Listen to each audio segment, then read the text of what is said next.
Welcome to Crime and Plastic, a gripping podcast where I, Dr. Miami, one of the world's top plastic surgeons, and my co-hosts, Santina and Rosie, delve into the often unseen world where true crime and plastic surgery intersect. Each week, Dr. Miami will share his expertise and insights into the complex world of cosmetic procedures, while Santina and I give you the shocking details of criminal investigations. From notorious criminals undergoing drastic transformations to evade the law, to even our own personal encounters with true crime and plastic surgery, all will be uncovered. So sit back, relax, Or don't. because this is Crime and Plastic. Welcome back, everybody, So good to be back, Rosie. to our new episode of Crime and Plastic. How are you guys doing today? Great. I'm actually not doing great. I'm leaking. Wow, that is too much information. But Do you want to have a vulnerable relationship with our audience? Or do you just want a superficial, stuffy, fact-based podcast? That's what makes you different, supposedly. Is that you get it. I do get it. Okay? So I'm leaking. And I am cramping just thinking about you. Like I'm so empathetic right now that I'm what's the word? Having a sympathetic Sympathetic period? period. That's like me at CrossFit when someone fails. I'm such an empath that I also have to stop working out. Yeah. She is, it's true. I'm there. I witness. Can I? Well, I hope you feel better, Santina. Yeah, yes. Thanks. And that this episode will pick you up a little bit. We want to congratulate. We had the trivia contest last week, and a winner, and she knew this podcast better than we do. She sure did. There were some technical difficulties beginning the trivia contest. I think next time we'll do better. Yes, TikTok Live was not cooperating with us, but it was great. She took notes. She had copious notes on our episode. She knew everything. It was pretty cool. So congratulations to the winner. And I think now we're gonna go to our Crime and Plastic News Minute. In this week's Crime and Plastic, here's a story that will probably make Santina happy and make me cry. A renowned plastic surgeon from Colombia was killed by his alleged younger boyfriend in Thailand. Now, the boyfriend himself is a YouTube star whose parents are famous Spanish actors. Oh wow! So it has everything that Crime and Plastic, this podcast, is about. It's got the social media. It's got famous celebrities in the world of Spanish movies. It's got a plastic surgeon. So it was like a lover's quarrel. Allegedly, a lover's quarrel. Apparently, the plastic surgeon became obsessed. This is what he's claiming. Mm-hmm. You know, he's accused of just murdering him for his own reasons. But he's claiming that the plastic surgeon was obsessed with him. They'd had sexual relations every couple of months or something. And then he trapped him in this relationship, threatening to, send pictures of him in compromising positions and ruin his family's reputation. So the YouTuber did what the only thing he could do, which is chop him up into small pieces and scatter him over the island. You're right. That did make me feel better. I'm sure it's going to be a future episode of Crime and Plastic, so stay tuned. Yes, it sounds like there's a lot of details to uncover or will be uncovered. Hopefully better delivered than that. I'm sorry that it was a little convoluted. But every week, I think this is the week that a plastic surgeon is not going to get himself into trouble. This is the week that a plastic surgeon is not going to do something stupid, crazy, or be involved in some crime or caper. I think we had a week without one. Well, yeah, it wasn't a murder, but still there was some crime. A murder. A murder. I feel bad. You feel bad because you think that eventually it'll be you, or you feel bad? God forbid. No, God forbid. I'm just like, I don't like. God bid. When I Google No. surgeon and murder or surgeon and crime, I don't even put the plastic in front of it. 9 times out of 10, it's plastic surgeon. Comes up as the story. I don't know. Someone should do a study about that. I do believe, yeah, that's worth investigating. Yes. What do we have on tap for today, Rosie? So today's story is a little bit different. We're usually doing stories of a plastic surgeon actually doing a crime that is unrelated to his plastic surgery career. Yeah. So now we're going to get into a story where they're in the actual practice of plastic surgery, the plastic surgeon was charged with a crime. Oh, okay. So we're trying to figure out where malpractice becomes criminal. Got it. Malpractice is when a doctor does something that is not in the standard of care. He zigs when he should zag. Yes. But that's not necessarily a crime. That's, A mistake. A mistake that is punished usually in the civil court. They pay a fine. They get sued. That's like 95%, maybe even more. Like that's very much majority of the cases where, a plastic surgeon or any doctor does something wrong. Well, give an example of malpractice. Like if you're supposed to have your left kidney removed and you accidentally remove the right kidney because you flip the MRI X-ray upside down or something. Right. That would be malpractice. Right. It's terrible. Yes. But it was a mistake. Right. It's like a mistake that goes against the standard of care that has been established over time. Right. Which evolves also because the standard of care changes as we, as technology and we know more things. Lobotomies used to be a thing that people did, and now it's considered. I was talking about lobotomies the other day. They were so magnificent. It was such simple thinking back then. It was very basic, like an ice pick. So even through your nose. The brain's basically not working. Why don't we just put some holes in it, shake it up, see what happens? There's a scene of a lobotomy. Did you guys start watching that painkiller show on Netflix? No. It's about the opioid crisis. So they show like a lobotomy. Lobotomies led to mental health medicine. That led to interesting opioids. But I digress. Side note: the guy who invented the lobotomy actually won a Nobel Prize for medicine. Right. Because it wasn't until like 15 years later people realized this is not such a great idea. Right. So the standard, even like more basic than that, like doctors didn't used to wash their hands. Correct. It was washing your hands was not a standard of care, but now obviously it is. Guys, that's literally crazy. Yeah. Isn't there like a story like they were in London, like all these people were dying because the doctors were touching cadavers? It was in Europe, but it was in like Germany, Austria, Vienna, whatever. Semmelweis was the first guy. Yeah, because like they were touching cadavers and then touching humans. The medical students were going from the cadaver lab straight to delivering babies, and all the people on the ward that the medical students touched with their cadaver bacteria-laden hands, many of those women would go into postpartum fever, sepsis, and die. Hey. Yeah. That's terrible. And Semmelweis figured out that it was only those women were getting sick. So washing your hands is important. So like the standard of care evolves. So those are examples of malpractice. So then sometimes malpractice is so bad that it's criminal. So this is a case that's one of those. So August 1st, 2019, an 18-year-old girl in Colorado, Emmeline Gwen, she goes in for a breast augmentation, which is pretty routine. She's young, healthy, no problems. She was put under anesthesia, and then unobserved for 15 minutes, her heart stopped and she was blue when they came back in the room. Oh, well, why man. they just put her under and walked out? Yeah. Yeah, that's what they're saying. Okay. That's what they say. That's what they said. Was there an anesthesiologist there? A CRNA. A CRNA. So the CRNA and the doctor both were not in the room after she was put under anesthesia. Uh-huh. And when they came back, they didn't notice for 15 minutes that I guess that her heart stopped and she wasn't bleeding. When they came in, she was blue. She wasn't breathing, yeah. And then the doctor did CPR, resuscitated her. Okay. But she arrested again.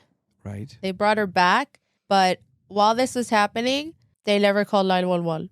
Like for how long? For 5.5 hours. That's too long. They didn't call 911. Like 5 minutes is too long. Wait, but 5.5 hours? They were just resuscitating her over and over and again? Well, I think they were waiting for her to wake up after that, and she never woke up. They were trying to bring her out of anesthesia. According to another anesthesiologist or CRNA who reviewed the record, they used like a reversal agent, I think Narcan. Do they use Narcan? They for did that? use Narcan. Mm-hmm. So they used it, I think, 9 times to try to wake her up. And he said he's never seen anyone use it more than twice. Yeah, because I think they were like either They said they gave her too much fentanyl and too much. But was she not on a ventilator? I don't know. Okay. It sounds like she was getting like sedation anesthesia. Because if she's on a ventilator, the machine breathes for you. Mm-hmm. Unless a tube came dislodged or the tubing got disconnected from the machine. Right. The ventilator should be breathing for her. Now, if they're giving her sedation anesthesia, then just like anyone can overdose on fentanyl, they can overdose there in the OR if nobody's watching. It sounds like they overdosed her. She stopped breathing for however many minutes. 15. and that caused like permanent brain damage, yeah. damage to her heart. And then they were like panicking, saying, well, maybe it's just the anesthesia, and that's why she's not waking up. Right. So for 5.5 hours, this was happening, and the doctor didn't let anyone call 911 either. He was like, no, don't call. Like the CRLA wanted to call 911. He said it's protocol, it's the standard of care. Yes. But nobody called, and everybody listened to him. And the poor mom was in the waiting room, and they told her that the procedure had to be postponed and that she was just taking a little bit long to wake up. Oh, so they didn't do the surgery yet? No, they hadn't done the surgery yet because they just put her to sleep, and it was in that 15 minutes that they were not watching or not noticing that she wasn't breathing. She also might have had an allergic reaction. I don't. to Yeah, the I mean, anesthesia. Did they ever determine that? I don't think I didn't read anything about a allergic reaction. Right. So then finally they brought her to the ER, and the mom finds out just in the ER that her daughter her heart had stopped and all of this. She knew they didn't tell her anything of this. Right. So they hid everything from her. Not good. No, not good. And then she never woke up again. She was in a coma for 14 months. They had to move her to a nursing home, like long-term care facility, where they said that like she never spoke, but she did have like emotional, like when she would hear her mom's voice, she would cry.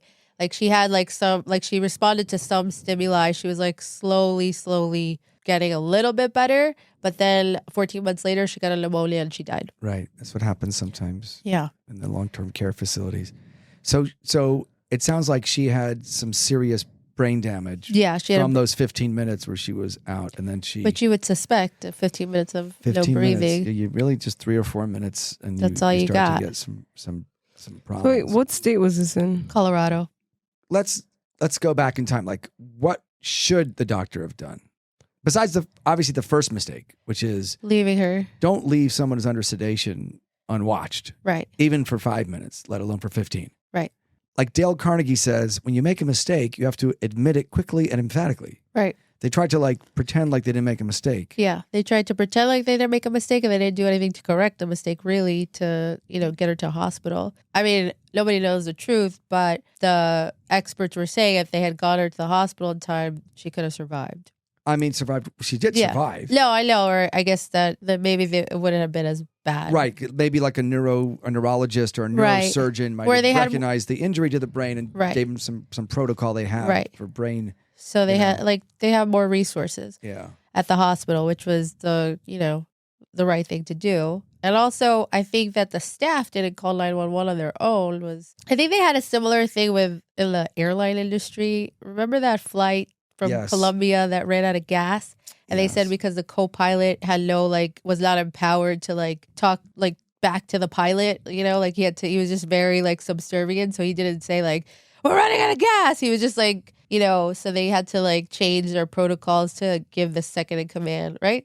That's what happened. 100%. Wait, so what happened with the flight from Colombia? It crashed in the 90s. It crashed because it ran out of fuel. There was a plane. I would literally die. Well, you would, yes. So the story is something like this from what I remember. There was a plane that came from Colombia to JFK, and there was a lot of traffic, and it was circling for hours.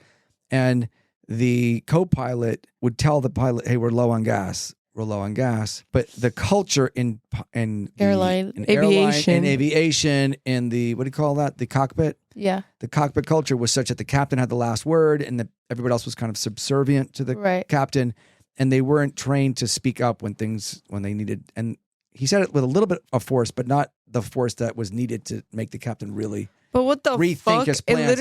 It literally crashed? ran out of gas right off the coast of JFK, right there, Crashed. and everybody died. So from that incident, they changed the entire culture, not just in aviation and cockpit training, but also in hospitals.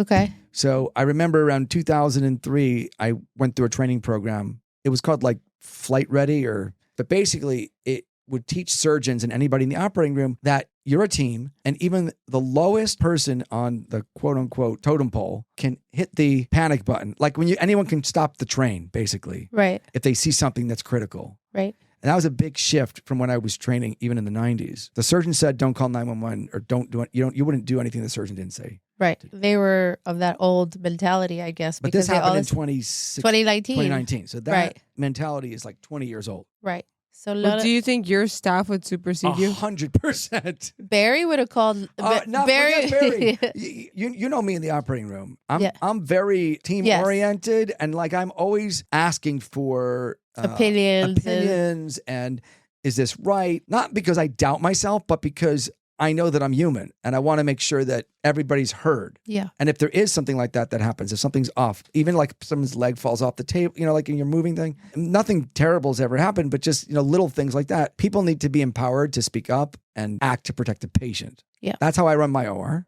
Yes. And it's because of that pilot that crashed his plane, because that led to the changes in the programs that I went through. I'm more confused about like how a plane is able to just circle for hours. If it has enough fuel. I'm saying like how, like Because as a there's passenger, traffic. you sign on for like a 2-hour flight and all of a sudden it's 5 hours because you're circling for 3 hours. I've been on planes that have circled for more than 3 hours. What? More than 3 hours. I've had planes that were almost into Miami and they took us right back up the west coast of Florida to come back around. That is literally, She would die. I would be. Like I you would could see file the a airport lawsuit. and they're like, we're gonna have to They need to circle." invent like malpractice for fucking airplanes. You know, it's a crazy story about this Colombia flight. A side note, his wife, my sister, was coming back from Cancun at the same exact time. And then the Colombia plane was right in front of her plane that crashed. And the news story came out. I was with my mom. I remember this story. And they said that this plane crashed in JFK, and we were in Miami actually on vacation also. My mom passed out. She was like, Emma. We're like, Mommy, it's from Colombia. But it was like literally like the plane in front of my sister's But plane. where did the plane crash? At the airport? Or No, where did right No, off like, the coast. right I off the think. coast. in the water? I think Yeah. so. But it was a long time ago. Yeah, it was in the 90s. Right, yeah. It was Or, like- or maybe late 80s even. No, it's 90s because it was 89, 90, Yeah, it like was around right around that then. time. When's the last time your plane circled like that? I'm not getting on another fucking plane, bro. Not that long ago. Not that long ago. What do you mean not that 3 long ago? hours? That's a long time to It's a circle. long time. And they were like, people were like, you have the fuel? Yeah, we have plenty of fuel. Don't worry, we're good. It's not even about that. It's like, that's literally double the time. Like, Yeah, what if I had, double the time that's like, of the actual flight. you know how if your flight gets delayed, like JetBlue, for example, like compensates you, they should compensate you There's no for extra compensation. time in the air. Like that's They might. unplanned It time. They have like a certain time limit. I think if it's over 3 hours, they have some. And what about the staff that's on the plane? They have to clock out after a certain amount of time. Yeah, but they can't. They So can't take that- off. That is one of the reasons why they have that rule, because in certain cases, they do go over the time. Right. So they know you need to be like rested for that. But the reason I think there's no malpractice for pilots is because they're dead when they screw up. But I'm So saying just that that's is enough of a penalty. malpractice. Like, I hate airlines and I hate airports and I hate our government for bailing them out. This is bullshit. How come airplanes Wow. and airlines can do whatever the fuck they want? They can make the prices however fucking high they want. They can land your plane or not land your plane. They can Not take take off off. or not take off. And there's no penalty. How come everyone in the world faces a penalty for all the wrongdoing, mishaps, and lies except for the airline companies? I don't get it. This is one of the most upsetting things in the world. That and tow truck companies. Tirade You can always drive. over. You can get in your car and drive. Where you're This is going. fucking crazy. This needs to be put like on par with like monopolies. This is unfair. I And see. tangent. Yes. And tangent. So she unfortunately died, and they investigated this for a couple of years, and he was charged with criminal homicide. Wow. Him and the CRLA were both charged with criminally negligent homicide, attempted manslaughter, and there's some crime for interfering with the phone, with them not being able to call 911. And then basically the CRLA and the doctor just kind of blame each other, because the doctor says it was your fault because you fucked up with the anesthesia, and that's why this happened. 100% it's his fault. And- 100% the CRNA's fault. It's- But it's the doctor. the surgeon's responsible, and it was the surgeon that didn't. Let them call 911. Exactly. So and he is saying, I said to call 911 and you didn't listen, da-da-da. So they originally charged both. They dropped the charges against the CRLA because the CRLA testified against the surgeon, and he surrendered his license because the nursing board did find him culpable. They said that he had an independent duty of his own to call 911, regardless of what the surgeon said. Hunter, every human being has an independent So duty to call his license 911. was revoked, and they dropped the charges so he could testify against the surgeon. What did he say? He said exactly what happened, that her heart stopped and or she went into cardiac arrest, and he didn't let them call 911, even though that was the proper protocol. And then I looked into what happened to him with the Board of Medicine in Colorado. Right. So his license was suspended. This happened in August 2019. In January 2020, they suspended his license for a month. And then in February 2020, he was like under this probation where he had to do like some educational courses. He had to have an anesthesiologist on site at all times. Right. And the educational program could report to the Board of Medicine that they make sure he was doing everything he was supposed to do. Right. The anesthesiologist also had to send quarterly reports. And the probation period was for, I think it was like 2 or 3 years. Okay. And then his license was clear. Was he sued for malpractice? He was civilly sued. They both, the CRNA and him, both paid the family $1 million. Okay. And then in, I think 2 years later, they brought the criminal charges. The trial started just this past June. Mm-hmm. And he was convicted of attempted manslaughter. He wasn't convicted of the higher crime of negligent homicide. Okay. But attempted manslaughter he was convicted of. Right. He gets sentenced in September. He can get up to 3 years in prison. Up to 3 years. Okay. And then I said, okay, let's see what happened to his license now, because he actually has a criminal charge against him. A conviction. And his license is still active on the Colorado Board of Medicine. And I looked up his Google reviews, and he actually has great reviews. And someone said I just had surgery with him last week, and it was great. Jail. No, so I mean, listen, I'm sure he learned his lesson. Yeah. I bet he's going to call 911 next time. Chas v'shalom. No, but you know what I'm saying? Like, it wasn't that his surgery was bad. Right. It wasn't even that he did bad anesthesia. He wasn't the one giving the anesthesia. It but was why his wasn't he judgment. there? It was his judgment. I mean, the anesthesiologist is supposed to be there to watch her when she's first put under. The anesthesiologist is supposed to be, someone should be watching her. Right. It doesn't even have to be the anesthesiologist. You can't leave the room with the patient unattended when the patient's sedated at any level. They should be hooked up to a pulse ox monitor. There should be beeping, of the monitors. Right. You need to be there. But maybe someone was there who didn't recognize the distress. Like someone not qualified was there who didn't recognize the signs of distress. So yeah, Well, that's another reason everyone in the OR has to be ACLS certified. That's in our state. And right. That's what we do. They're all cardiac life support certified. They know what to look for. They know how to treat it. Right. They know that you're supposed to call 911. Yeah, that's the most important, is to call 911. In all our trainings, that's what someone has to call 911, and actually someone has to go downstairs and like guide the ambulance to where you are. And if you're alone, I think you have to call 911. Like, you have to begin rescue breathing and compressions, but call 911 at the first opportunity. Yeah. Because you can't save somebody alone. Right. So unfortunately, this 18-year-old girl died trying to get a breast augmentation. By the time she was 19, she died. That's terrible. She died from the pneumonia. Yeah, she died from the pneumonia, but she was practically... She was injured. Yes, she was injured, and she didn't have any quality of life that whole time. Well, anesthesia is no joke, you know, and you definitely have to make sure you look into the qualifications and background of the anesthesia providers whenever you have surgery, any kind, even a procedure like a colonoscopy. It could happen at any procedure where there's sedation. Well, this guy had worked with him for 10 years. Right. So maybe they got a little too comfortable. Maybe, I don't know. They both seem like qualified people. Like no red flags would have come up before, and they just made a mistake. That was a really bad mistake that, like I said, turned from just a mistake to a criminal mistake. Not to make a commercial, how great my OR is, but it is pretty great. The two anesthesia people we have, the things I like about them the most is that Barry was a pilot. Right. So he understands checklists. Barry was a pilot? Yeah, he was. He was in the Air Force. Anyway.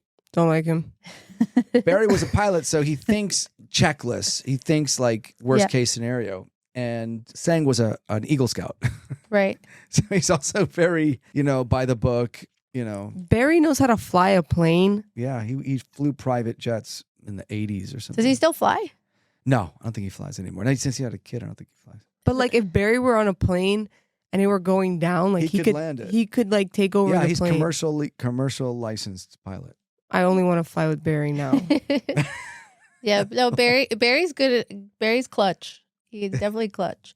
There's actually, I mean, talking about bad anesthesia, this is also a story from my childhood. My brother's best friend in high school actually died having liposuction. Wow. You never knew that? I heard something about that. I remember. So yeah, I think remember your brother looking at me side-eyed when I told him I was going into plastic surgery. yeah, his best When we friend were in 20. senior year of high school, his best friend died having liposuction, and I was only 13 at the time, so I don't remember all the exact details. I tried to look it up, but there's no stories that come up from back then. It was something with the anesthesia. He just didn't wake up. I don't know. Maybe now being older and knowing more, maybe it was lidocaine toxicity because I don't think it was general anesthesia. Yeah, and I know that lidocaine- happened a lot. A lot. So I think toxicity was the way most. But how people come he was died getting from- liposuction while he was in high school? I think he just turned 18 and he was, a little bit overweight, and actually he wanted to look good for prom. And then he That's pre-social media. yeah. And then he Can't blame it all on social media. I mean, people were doing this and feeling Yeah. this way back Yeah. then, even and then it came out after that his anesthesia provider was kind of a quack, kind of sketchy. sketchy guy who was This is like 1988, 89, 80 or 90. 1990. Yeah. It was like it was like middle of his senior year of high school. No, that's terrible. Yeah, it was really sad. So yeah, I mean, surgery is serious business. Moral of the story, don't get plastic surgery. No, that's not the moral of the story. Just that it I is mean, serious and I like the stories better where the plastic surgeon dies. I wonder why.